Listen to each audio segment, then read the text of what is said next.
नमस्कार। गैस्ट्राइटिस की प्रॉब्लम में पेट में सूजन की वजह से पेट में एकदम से फुलावट आना चालू हो जाती है, अफारा आना चालू हो जाता है। पेट एकदम से तना तना फील हो रहा है। पेट के फूलने की वजह से आपको सीने में भारीपन लगता है और इसकी वजह से कभी कभी बेचैनी, घबराहट जैसी फीलिंग भी आपको आना चालू हो जाती है। पेट एकदम से फूला हुआ है, अफारा आया हुआ है, पेट अच्छे से साफ भी नहीं हो रहा है और कभी कभी अगर आप उल्टी करते हैं तो एकदम से कड़वा कड़वा सा या फिर बहुत खट्टा सा पानी निकल करके ऊपर की तरफ आए। इसका मतलब यह है कि आमाशय में सूजन आई हुई है, जिसको गैस्ट्राइटिस बोला जाता है। स्टमक में इन्फ्लेमेशन की कंडीशन बोला जाता है। अगर आपके साथ भी ये समस्या हो रही है तो आपको तुरंत प्रभाव से किन किन चीजों को बिल्कुल छोड़ देना चाहिए, किन किन चीजों से परहेज रखना चाहिए, आज हम इस वीडियो में आपको कुछ ऐसे जो सामान्य से परहेज हैं जिनकी लगातार उपयोगिता, अगर आप जिनको लगातार लेते रहते हैं तो ये आपके गैस्ट्राइटिस को बिल्कुल ठीक नहीं होने देगी, आपकी गैस्ट्राइटिस को बढ़ाने का काम करती रहेगी। उनकी लगातार यूज करने की टेंडेंसी जो है। तो कौन सी चीजें हैं? सबसे पहले नंबर पर तो आती है चाय। अगर आपको गैस्ट्राइटिस की प्रॉब्लम है तो इस केस में आपको सबसे पहले जिस चीज को छोड़ देना है वो चाय है। चाय अगर आप ले रहे हैं तो डेफिनेटली पेट में जो गैस बन रही है, पेट फूल रहा है, एसिडिटी बार बार जो हो रही है, इसके ठीक होने में आपको बहुत तकलीफें आएंगी। अगर आप चाहें कि नहीं हम चाय तो पिएंगे ही, चाहे ठीक रहे चाहे नहीं रहे, कुछ लोग ऐसे भी होते हैं कि नहीं हमको चाय तो पीनी है, तो फिर चाय कैसे पी जा सकती है? उसका एक नहीं पिए ज्यादा अच्छा है, लेकिन अगर पीना ही है तो कैसे पिएंगे? तो फिर ध्यान रखें कि एक तो खाली पेट चाय नहीं पी जाएगी और दूसरा, जब भी चाय पिएंगे चाय के साथ में कुछ जरूर खाएंगे। अब जब भी खाने की बात आती है तो लोग सामान्य तौर पर चाय के साथ क्या खाते हैं? या तो बिस्किट खाते हैं या फिर नमकीन खाते हैं। तो बिस्किट खा रहे हैं तो मैदा जा रही है, और अगर नमकीन खा रहे हैं तो बेसन और तेल जा रहा है। तो बेसन और तेल भी पेट के लिए ठीक नहीं है और मैदा तो पेट के लिए जहर का काम करती ही है, सब जानते हैं। तो बिस्किट और नमकीन का उपयोग चाय के साथ नहीं किया जाए। अब आप कहेंगे कि तो फिर खाएं क्या? तो फिर आप अगर चाय के साथ कुछ खाना चाहते हैं तो चाय के साथ घर पर सेके हुए पापड़ जो होते हैं, अगर सूजी के पापड़ बना के रख लो या फिर आलू के चिप्स वगैरह बना के रखें और उनको सेक लिया जाए, बेकिंग करी जाए, उनकी तला ना जाए तेल में, तो फिर उनके साथ आप चाय ले सकते हैं। या फिर अगर आप चाहें कि नहीं हमको तो कुछ तला हुआ ही खाना है तो चाय के साथ आप घर में बनी हुई मठरियों का उपयोग कर सकते हैं। तो अब आप देखें दूसरे नंबर पर आपको किन चीजों का परहेज करना है। दूसरे नंबर पर आती है स्मोकिंग। अगर कोई व्यक्ति गैस्ट्राइटिस से परेशान है और गैस्ट्राइटिस की परेशानी को ठीक करने के लिए कई प्रयास किए जा रहे हैं, फिर भी पेट अगर ठीक नहीं हो पा रहा है तो एक देखने वाली बात होती है कि कहीं स्मोकिंग तो नहीं हो रही है, बीड़ी या सिगरेट तो नहीं पी जा रही है, तंबाकू तो नहीं खाई जा रही है। अगर गैस्ट्राइटिस में तंबाकू, बीड़ी, सिगरेट का उपयोग किया जाएगा तो डेफिनेटली ये गैस्ट्राइटिस के सही होने में बड़ी बाधा के रूप में काम में आएगा। तो इसलिए बहुत जरूरी है कि गैस्ट्राइटिस अगर है तो स्मोकिंग को क्विट कर दिया जाए। अगर आप चाहते हैं कि आपका पेट नहीं फूले, पेट आपका हमेशा बिल्कुल नरम बना रहे, साफ अच्छे तरीके से होता रहे, आपके पेट में भारीपन नहीं रहे, तो स्मोकिंग को क्विट कर दिया जाए। अब बात आती है कि और ऐसी क्या चीजें हैं जिनको आपको छोड़ के रखने की जरूरत है। तो तीसरे नंबर पर आती है मैदा। चूंकि हमने पहले चाय के साथ मैदे का उपयोग नहीं करना है, ये देखा, तीसरे नंबर पर मैदे से बनी हुई कोई भी चीज। अब आप मैदे से बनी हुई चाहे कोई भी चीज जैसे कचौड़ी खा रहे हैं, या मैदे से बने हुए आप समोसे खा रहे हैं, या मैदे से बने हुए बिस्किट खा रहे हैं, या फिर आप महीन आटे की रोटी ही अगर खा रहे हैं, तो वो आपके गैस्ट्राइटिस को ठीक होने में बाधा के रूप में काम में आती रहेगी। इसलिए आपको गैस्ट्राइटिस में मैदे से भी परहेज करने की आवश्यकता होगी। गैस्ट्राइटिस के केस में आप मैदे का परहेज करेंगे। मैदे का उपयोग आपको किसी भी फॉर्म में नहीं करना है।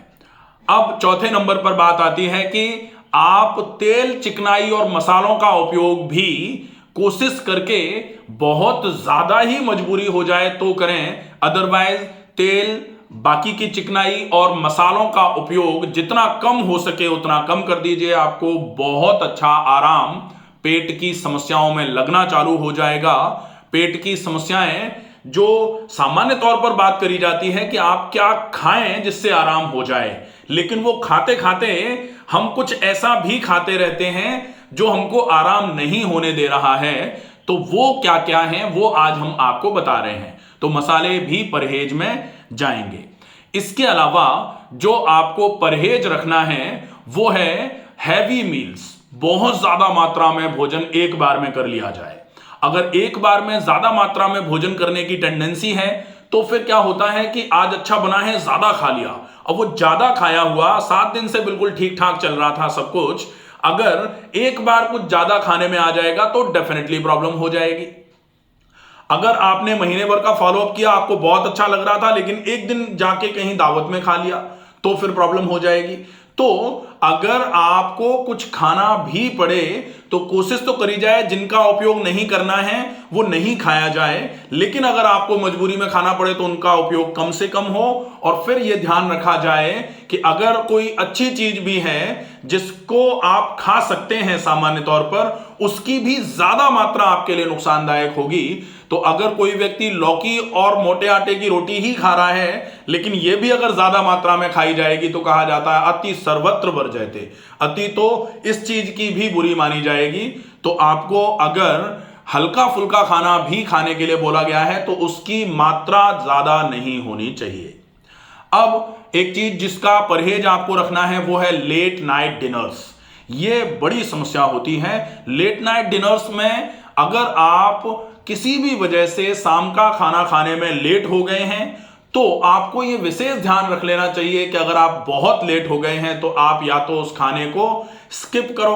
अब स्किप करोगे तो क्या होगा, आप नहीं खाओगे, पेट खाली रहेगा, वो प्रॉब्लम करेगा। तो फिर शाम का डिनर जो है उसमें आपको क्या खाना है, अगर आप बहुत लेट हो गए हैं तो वो खा सकते हैं आप वेजिटेबल खिचड़ी, या फिर अगर आप शाम को चावल नहीं खाना चाहते हैं तो फिर आप वेजिटेबल खिचड़ी की बजाय बॉइल्ड वेजिटेबल का यूज कर सकते हैं। उबली हुई सब्जियों का उपयोग कर सकते हैं। उबली हुई सब्जियां आराम से पच जाएंगी, वो नुकसान नहीं करेंगी। तो ये हो जाएगी लेट नाइट डिनर्स नहीं करना है। अगर आपको बहुत भूख लग रही है, बहुत पित्त की समस्या है, आप खाली पेट नहीं रह सकते हैं, तो फिर आप या तो खिचड़ी खा लीजिए या फिर आप उबली हुई सब्जियों पर फोकस करेंगे, वो बहुत अच्छा रहेगा। एक चीज और विशेष ध्यान रखनी है वो है लंबे समय तक सवेरे सवेरे खाली पेट नहीं रहना है। अगर आप सवेरे सवेरे 5 बजे जाग रहे हैं और फिर आप 11-12 बजे तक बिल्कुल कुछ नहीं खाएंगे, डेफिनेटली ये प्रॉब्लम आपके लिए, ये वाला जो आपका पैटर्न है, ये पैटर्न आपके लिए गैस्ट्राइटिस को ठीक करने में बाधा बनता रहेगा। तो इसका भी परहेज रखना जरूरी है। परहेज का मतलब कुछ चीजों को छोड़ देना, तो ये खाली पेट लंबे समय तक रहना भी आपको छोड़ने की आवश्यकता पड़ेगी। इसलिए आप योगा के तुरंत बाद कुछ ऐसा खा लें जिससे थोड़ी ऊर्जा शरीर में मिल जाए, पाचन की प्रणाली में, पाचन की तंत्र में कुछ पहुंचा दिया जाए। फिर 8 बजे आप एक फल खा लो और उसके बाद 9-9:30 बजे आप हल्का फुल्का अल्पाहार ले लो। ये बहुत आवश्यक है क्योंकि खाली पेट रहना आपकी एसिडिटी को, आपके गैस्ट्रिक एसिड सीक्रेशन को बढ़ाने का काम करेगा।